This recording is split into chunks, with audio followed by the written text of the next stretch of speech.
ሰላም ጤና ይስጥልን እንደምን አላችሁ ዛሬ አዲስ መጽሐፍ ይዘንላችሁ ቀርበናል። ምናልባት መጽሐፉ አዲስ የምንለው ከህትመት ከምን ጋር ያለ ሳይሆን እኛ ካየነው ጉዳይ ጋር በተያያዘ ነው። መጽሐፉ ሀሰሳ ይሰኛል። ሀሰሳ እንግዲህ ማይንድ ቱ ዊን የሚለው በህይወት ተፈራ እየተጻፈው በህይወት ታደሰ ተተርጉሞ ነው ማለት ነው። ትርጉም አማርኛ ነው። ወደ አማርኛ ተመልሷል ማለት ነው። ምናልባት ይህን መጽሐፍ ባሰብኩበት ጊዜ ወይም በማስብበት ጊዜ አንድ ነገር ትዝ ይለኝ ነበር። ብዙ ጊዜ አንድ 3 ጊዜ እንደዚህ አንብቤ ጨርሻለሁ እና ከጨረስኩት በኋላ ይሄ በተለይ መጽሐፉ ካለቀልኝ በኋላ ለሌላኛው ዓለም እንዴት መድረስ እንደነበረበት አስባለሁ። ግን ተመልሼ ከእንግሊዘኛ ወደ አማርኛ የተመለሰ መሆኑን ሳስበው እጅግ በጣም እደሰታለሁ። ምክንያቱም ሌላው ዓለም የኛን ጉዳይ የኛን ስራ ማወቅ እንዳለበት የኛን ስነ ልቦና ማወቅ እንዳለበት ይታሰበኛል። ደግሞ በተለይ ልዩ የሚያደርገው ደግሞ እጅግ በጣም በቆየ ጊዜ ላይ መነሳቱ መቼቱን የቆየ ጊዜ ማድረጉ ምናልባትም ጎጃም ውስጥ ነጭ ገደል ከሚባል ወደ ምስራቅ ጎጃም ይመስላል። ምክንያቱም ቆይ የሚል ነገር የዶሃ የሚል አለው። የዶሃ የቆይ የወረዳ ዋና ከተማ ናት እና እዛ አካባቢ ስለሆነ ምስራቅ ጎጃምን ይዳስሳል። ከዛ ውጪ ደግሞ የሚያሳየው ነገር መጽሐፉ የጎጃምን ባህል የጎጃምን ታሪካዊ ሁኔታዎች ነው ከመነሻው የሚያሳየው ማለት ነው። እየቆየ ግን ሰፋ ወዳሉ አካባቢዎች ይዳረሳል እና ይሄ መጽሐፍ እንኳንም ተጻፈ እንኳንም አየሁት እንኳንም ሆነ ብዬ ከማስባቸው መጽሐፍት አንዱ ነው ብዬ አስባለሁ። የሆነውም እንደዛ ነው። እንግዲህ ይህ መጽሐፍ የተጻፈው አሁን እኔ ከመጽሐፉ ይዘት ይልቅ የሳቡኝ አንዳንድ ቀዳሚ ጉዳዮች አሉ። አንዳንድ ቀዳሚ ጉዳዮች የምንላቸው ምንድነው? ከመግቢያው ጀምሮ እጅግ በጣም ሳቢ በሆነ ጉዳይ ሁኔታ ነው የቀረበው ማለት ነው። የመጽሐፍ በበቂ መረጃ ተመስርቷል ብዬ አስባለሁ። የሆነውም እንደዛ ነው። በጥናት ላይም የተመሰረተ ነው፣ በጥያቄዎችና በመልሶች ማለት ነው። ደራሲዋ እንዳስቀመጠችው እንግዲህ እንግሊዘኛ ቨርዥኑን አላየሁትም እኔ። ስለ ቆሎ ተማሪ ህይወት ተሞክሮና ታሪክ ጠይቃለች። የቆሎ ተማሪ ህይወት ተሞክሮና ታሪክ ምን ይመስላል የሚለውን ነገር ተዋናይ በሚለው በዋና ገጸ ባህሪ ውስጥ የምናየው ነገር ኢሜጅ እንዲፈጠር ጥያቄ መጠየቅ ስለነበረባት ያንን ነገር አድርገዋለች ማለት ነው። ስለ ቅኔ አሁን ቅኔ ምንድነው የሚባለው የግዕዝ ድርድር ወይም እንደዚህ ነገር የሚመስላቸው ሰዎች አሉ አሁን ድረስ።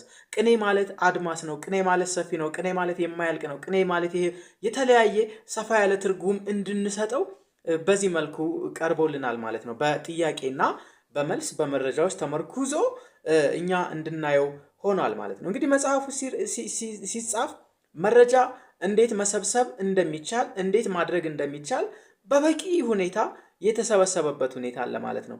ረቂቁን ሌላው አንድ ያስደሰተኝ ነገር ላለመሳሳት የሚደረጉ ጥረቶች መጽሐፉ ውስጥ ስህተት እንዳይሰራ የሚደረጉ ጥረቶች በስፋት አስተውያለሁ። ይሄ ማለት ምንድነው?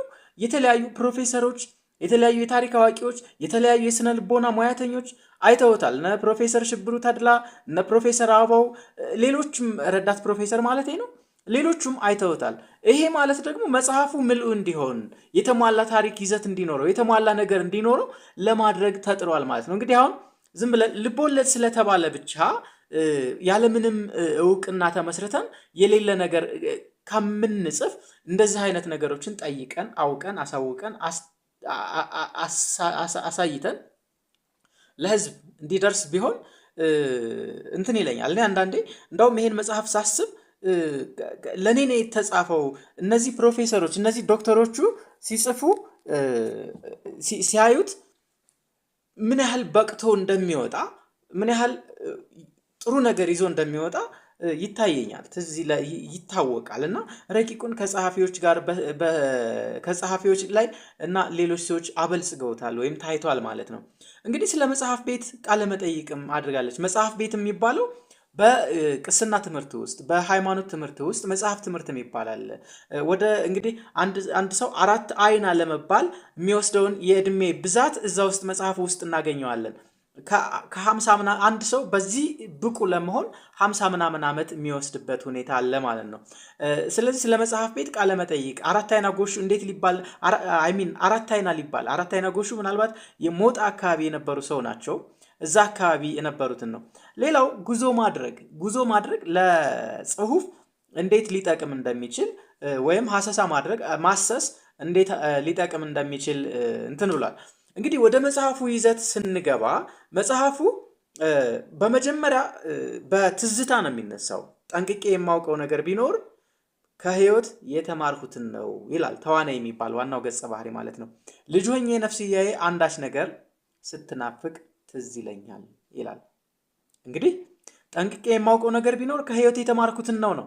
ብዙ ጊዜ ከህይወት ምን እንማራለን፣ ከህይወት ምን እናያለን፣ ከህይወት ምን እንገበያለን የሚለውን ነገር እኛ ትኩረት ሳንሰጠው የምናልፍበት ሁኔታ አለ ማለት ነው። ተዋናይ ግን ወይም እዚህ መጽሐፍ ውስጥ ግን ከህይወትም ትምህርት ሊኖር እንደሚችል ለማሳየት ጥረት አድርጋለች ደራሲዋ። እጅግ በጣም አመሰግናታለሁ። እኔ አስደስታኛለች። ቅድም ያልኩትን መጀመሪያ ከመግቢያ ያልኩትን ነገር ሊያበረታልኝ የሚችል ነገር ነው የተናገረችው ማለት ነው፣ የጻፈችው ማለት ነው። ምክንያቱም ለውጭው ዓለም የኢትዮጵያውያን ስነ ልቦና ምን አይነት ነው፣ ኢትዮጵያውያን ከተሞክሮ ይማራሉ አይማሩም? አሁን በስነ ልቦና በእንደዚህ በሳይኮሎጂ እየተባለ የተለያዩ መጽሐፍ ተተርጉሞ እንዲህ ይመጣሉ፣ እኛ ጋር እናነባቸዋለን። ከዛ በፊት ግን ኢትዮጵያውያን ምን አይነት ታሪክ፣ ምን አይነት ስነ ልቦና፣ ምን አይነት ሁኔታ አላቸው የሚለውን ነገር ከህይወት የተማርኩትን ነው የማውቀው ይላል። ሌላው ልጅ ሆኜ ነፍስያዬ አንዳች ነገር ስትናፍቅ ትዝ ይለኛል ይላል። እውነቱን ነው። በልጅነታችን ነፍስያችን አንዳች ነገር የምትናፍቀው ነገር ይኖራል። ያንን ነገር ነው ተዋናይ ያነሳው ማለት ነው። እና ይሄ ልጅ ከትዝታ ነው የተነሳው። እንግዲህ ይሄንን ትዝታ ነው እየመነዘረ የሚያደርሰው። ይሄ መጽሐፍ የተጻፈ እንግዲህ ሰውየው ውጤት ከደረሰ በኋላ ነው። መጽሐፉ የተጻፈው ሲጀመርም በግለ ታሪክ ሌብል ወይም ግለ ታሪኮች በሚጻፉበት የአጻጻፍ ደረጃ ነው ማለት ነው። እኔ የፈረጅኩት እንደዛ ነው። ስለ አንድ ተዋናይ ነው። በአንደኛ መደብ ነው የተጻፈው። አንደኛ መደብ ማለት ታሪኩን እኔ እያለ ነው የሚሄደው። ስለዚህ እኔ እያለ ይሄዳል። የህይወት ታሪኩን የተዋናይን የህይወት ታሪክ ነው እየተጻፈ ያለው። እንግዲህ ትዝታ መጽሐፉ የሚጀምረው የወደ ኋላውን በትረካ ነው። የወደ ኋላውን በትረካ እንግዲህ የወደ ኋላውን በትረካ ሲጀምር ጉዳዩን ያለፈውን እያሳየን እየተረከ አሁን ከቆመበት ላይ ሆኖ ማለት ነው የባከነ ዕድሜ እንዳይኖር የህይወት ትርጉም እየሰጠ ይሄዳል ማለት ነው መጽሐፉ። እጅግ በጣም ደስ የሚለኝ እኔ ምናልባት እንግሊዝኛውን ባነበው አንደኛ ለመረዳት ጊዜ ይወስድብኝ ይሆናል፣ ሁለተኛ ደግሞ እንግሊዝኛውን የኛን ባህል በእንግሊዝኛ መተርጎም ወይም ሲንክሮናይዝ ማድረግ ልቸገር እችላለሁ። ወደ አማርኛ መመለሱ ግን ሌሎች አንባቢዎች እንዲያተርፉበት ይሆናል ማለት ነው፣ እኔን ጨምሮ። እንግዲህ መጽሐፉ ጋር አሁንም እንሂድና መጽሐፉ 2 ወይም 3 እንትን የሚሉት ነገር አለ የሚጋጭ። ይሄ ማለት ምንድን ነው? አባቱ የተዋናይ አባት ወይም አበጀ ማለት ነው። አበጀ በለው አይደለም፣ አበጀ ህይወት የተሳሰረው ትምህርት ጋር ሳይሆን ተመሬት ጋር ነው ይለዋል ተዋናይን አባቱ ማለት ነው። እና እሱ ደግሞ ዋሸራ የሚባል አገር፣ ዋሸራ የሚባል ሩቅ ስፍራ ተምሬ መጥቼ ትልቅ ሰው መሆን ነው የምፈልገው ይላል። እንግዲህ የህልም ግጭት ይኖራል እዚህ ጋር። አባትየው ኖ ያንተ ህይወት የተሳሰረው ከአፈር ጋር ነው ይለዋል። ልጅየው ምን ይላል? ኖ ተምሬ መጥቼ አይሆንም፣ ተምሬ መጥቼ ትልቅ ሰው ሆኜ እንደ አጎቴ እንዳወቀ ዘሞጣ መሆን ነው ያለብኝ ይላል። ይሄ ልጁ የጀመረው ምንድን ነው? ልጁ የጀመረው የህልሙ የተነሳው ከአጎቱ ከአወቀ ዘሞጣ ነው ማለት ነው። አወቀ ዘሞጣ እንግዲህ አወቀ ዘሞጣ እየቆየን ስንሄድ የምናገኘው ይኖራል። ልጁን የተዋናይ የሚለውን ስም ያወጣው እንግዲህ ተዋናይ የጎንጂ ባለቅኔ ነው። እንቅልፍን 7 ዓመት ድረስ ሁሉ የገዘተ ሰው ነው። እንዲህ አይነት ነገሮች በጣም ብቃት ያለው ባለቅኔ የምንለው ኢትዮጵያዊ ወይም የአካባቢው ሰው ነው ማለት እንችላለን። ስለዚህ ተዋናይ መሆን አለብህ ብሎ እንግዲህ አንዳንዱ ስሙን እንደየጉዳዩ በተለይ እዚህ ጎጃም አካባቢ ስንመጣ ስም ማመልከቻ የሚመስልበት ሁኔታ አለ። ስም ማመልከቻና ማመላከቻ። ይሄ ማለት ምንድን ነው? የጎጃም ስም ትርጉም ያለ ላይክ አቶ ሰይፉ መታፈሪያ ይመስሉኛል ስምን ጥናት ያደርጉ እንደነበረ ሲነገር ሰምቻለሁ። ጎጃም አካባቢ ሲመጣ ግን የኔ ስም ሲወጣ በትርጉም ነው፣ የሌላው ሰው ስም ሲወጣም በትርጉም ነው። እና በተናጥል እጅጋየሁ ሽባባው እንዳለችው ስም የለኝም በቤቴ ብላለች አይደል? ስም የለኝም በቤቴ ማለት እያንዳንዱ ሰው ጉዳዩን ነው የሚያመለክተው፣ ጉዳዩን ነው የሚያያይዘው ማለት ነው። እና እሺ እንግዲህ ስለ ስም ነው እያወራን ያለ ነው እና ተዋናይን መጀመሪያ ምንድን ነው ያደረጉት?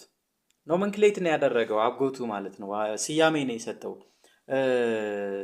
ተማሪ ነህ፣ ተዋናይ ነህ፣ ባለቅኔ ነህ የሚለውን ነገር እና እሱ ምንድን ነው ያደረገው? ስለ ቅኔ ነው ሲያስብ የነበረው ማለት ነው። ቅኔ ምንድን ነው? ቅኔ እንዴት ነው? ቅኔ እንዴት ያለ ነው እንዲል አድርጎታል ማለት ነው። እንግዲህ ህልሙን ስሙ ላይ አትሞ ይኖር የነበረ ስለነበረ ነው ተዋናይ የተባለው የሆነው ማለት ነው። እንግዲህ እዚህ ጋር የምንወስደው ነገር በስሙ ጀምሮታልና ሁሌም ስሙ በሚጠራበት ጊዜ የቅኔ ሊቅ፣ ሁሌም ስሙ በሚጠራበት ጊዜ የቅኔ ሊቅ እየሆነ ይሄዳል ማለት ነው። እንግዲህ እዚህ ጋር አንድ የምናየው ነገርም አለ፣ በስፋት የምናየው ነገር መጽሐፉ ወደ ስነ ልቦናነት ወደ ሳይኮሎጂ ወደምንለው ነገር ይሄዳል ማለት ነው። እጅግ በጣም ታሪካዊ ነው። ዘመንን ይዳስሳል፣ ዘመንን ያሳያል። ወሎ ድረስ ገዳማትን አይቶ መጥቶ ምን ብሎ የቦሩ ሜዳ የጉባኤን እኔ አንዳንዴ እንደ ንጉሥ ያጎንብሱ የሚለውን በተለይ እዚህ ሃይማኖቶች ላይ አሁንም ክርክር እንዳለ ኦርቶዶክስ የሚለው ነገር ተዋህዶ፣ ቅባት፣ ጸጋ ልጅ ደግሞ ሌሎችም አሉ በየራሳቸው ማለት ነው። ስለዚህ የትኛው ነው ትክክል የትኛው ነው ልክ የሚለውን ነገር ከአመክንዮ ባሻገር ያለውን ነገር ወይም እነሱን ሁኔታዎች ሁሉ ለመዳሰስ የተሞከረበት ሁኔታ ነው። ይሄ መጽሐፍ ምናልባት ሀሰሳ እኔ እንዲህ ሳየው ትንሽ መጽሐፍ ሊመስል ይችላል። ግን በውስጡ አሁን ይሄ 179 አካባቢ ገጽ ነው ያለው። 179 ገጽ ከመፍትሄ ቃላቱ ምኑ ተደማምረው 181 182 አካባቢ ገጽ ነው ያለው። ስለዚህ እዚህ ውስጥ ያለው ነገር ታሪክ ነው፣ ስነ ልቦና ነው፣ እውነት ነው።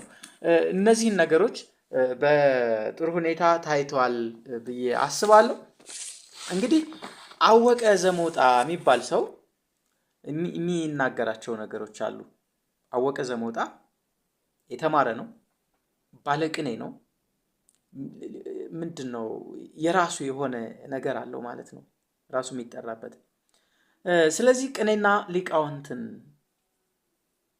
ተዋናይ በውስጡ እንዲያትም በውስጡ እንዲይዛቸው ለማድረግ የራሱን ስራ ሰርቷል ማለት ነው። አንዳንዴ እድላችን የምንረግምበት ሁኔታ አለ። እድል የሚረገም እድል አለ አንዳንድ ቦታ ላይ አንዳንድ ጊዜ ላይ። ስለዚህ ተዋናይ እድሉን ለመርገም ሞክሯል። አባቱ አይ የለም ያንተ ድርሻ ከአፈር ጋር ነው፣ እጣ ከአፈር ጋር ነው ሲለው አጎቱ ደግሞ ነው መማር አለብህ ይለዋል። የቱን ነው መያዝ ያለበት? እንግዲህ እሱ በ10 ዓመቱ አካባቢ ነው። እናቱ ደግሞ በህልሟ የሆነ ሰው ተጀርባ የሆነ ሲያርመዲን ነገር ራሴ ላይ ሲጠመጥምልኝ ታየኝ የሚል ነገር ትለዋለች። እሱ ወደ ወደ ዋሸራ እሄዳለሁ ሲል ማለት ነው። እና እሱን አካባቢ ጥሩ አድርጎ መታየት ተችሏል። ከተረገመ ድል የበቀለች እንግዲህ እሱ ዋሸራ ሊሄድ ነው ሲለው አባትየው ምን ይለዋል? አይ የለም ያንተ እዚህ ነው ከአፈር ጋር ነው ኑሮ ይለዋል። ስለዚህ ልጁ ደስተኛ አልሆነም ማለት ነው። ይህን አንድ ነገር ማድረግ እንችላለን። እንግዲህ እኔ የተረዳሁት ነገር አለ። አንተ በምታሳድገውና ሌላው ሰው በሚነግረው መካከል ያለውን ልዩነት እንትን ማለት አለብህ።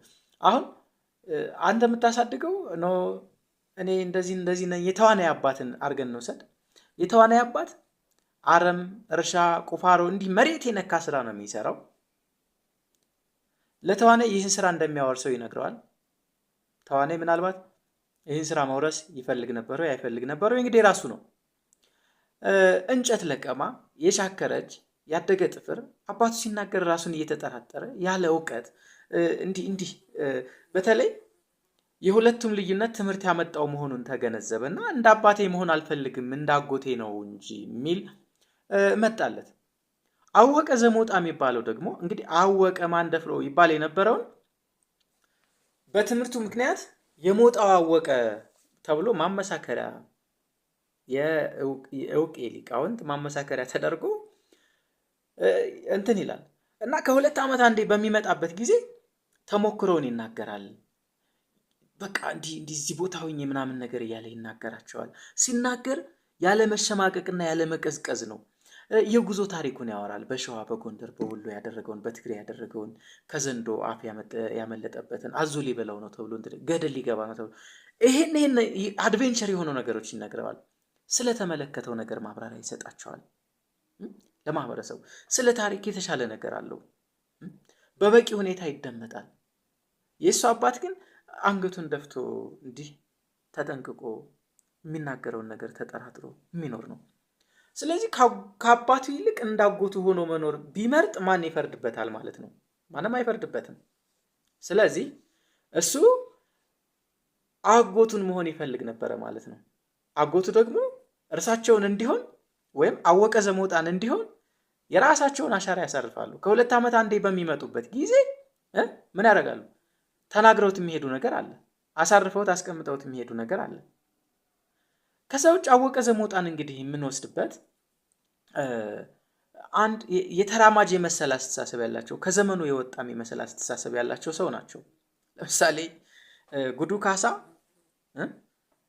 ሚስት በሚያገባበት ጊዜ በዘመኑ ባሪያ ተብላ ተገፍታ የነበረችዋን እንቆባ ዚዮን የምትባል ብሎ ሰይሞ ነው ያገባው። ጉዱ ካሳ ማለት ነው ልብ ወለድ ላይ።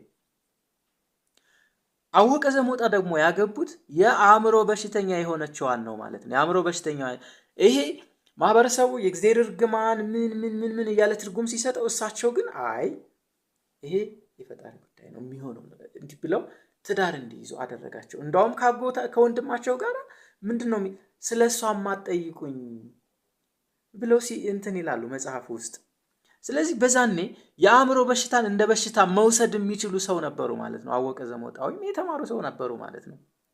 እዛ ውስጥ ያሉት ቄስ ግን አይ እግዚአብሔር እርግማን ነው እንዲህ የሚል ምክንያት ይሰጣሉ። ከዛ አይነት ነገር እኔ የተረዳሁት ከዚህ መጽሐፍ እጅግ በጣም በርካታ ሀሳብ አለ ማለት ነው። እንግዲህ አወቀ ዘመውጣ በሚናገርበት ጊዜ ሲናገር በአዋቂነት ድባብና ዘና ብሎ ማስረዳት ባለበት መንገር ባለበት አግባብ ነው የሚያስረዳው። ያኛው አባትየው ግን ተጠራጥረው ብሎ አወቀ ዘመውጣ ይናገራሉ። ኑሮህ ተመሬት ጋር የተቆራኘ ነው ኑሮህ ተመሬቱ ጋር የተቆራኘ በመሆኑ ለነፍስ እንክብካቤ የምታደርገው ምንም ነገር የለህም ይላሉ። ለአንድ አርሶ አደር የሚናገሩት። አርሶ አደሩ እግዚአብሔርን ስለመፍራት ብቻ ያውቃል። ከዛ በተረፈ ግን ስለምንም ነገር አያውቅም። አርሶ አደሩ እንዲሁ ይኖራል እንጂ ግን ስለ ነፍሱ የሚያውቀው ነገር የለም። ይሄንን ሐሳብ ለማስተላለፍ መቻል ምን ያህል መታደል እንደሆነ ይገባኛል። ነፍስን ማለምለም መቻል፣ ስለ ነፍስ መኖር መቻል፣ ስለ ሐሳብ መኖር መቻል፣ ስለ ቅኔ መኖር መቻል፣ ስለ ፍልስፍና መኖር መቻል። እንግዲህ ቅኔ ማለት ሁሉን ነገር በህይወት ልክ የሚሰፋ በእይታ ልክ የሚሰራ ግን እይታን አልፎ የሚሄድ ተሻግሮ የሚሄድ ነው ማለት ነው። አወቀ ዘመውጣ የሚሉት የህይወት ጉዞዬ ስቃይ እየተጫነው ቢሆንም እኔ ግን ህይወትን ቀለል አድርጌ መኖር እሻለሁ የሚል ሐሳብ አቅርቧል። ይሄ የመማር ውጤት ነው። የመማር ውጤት ማለት ነው። በመማራቸው ነገሮችን በመረዳታቸው ነገሮችን ቀለል አድርገው ለማሳየት ተሞክሯል ማለት ነው።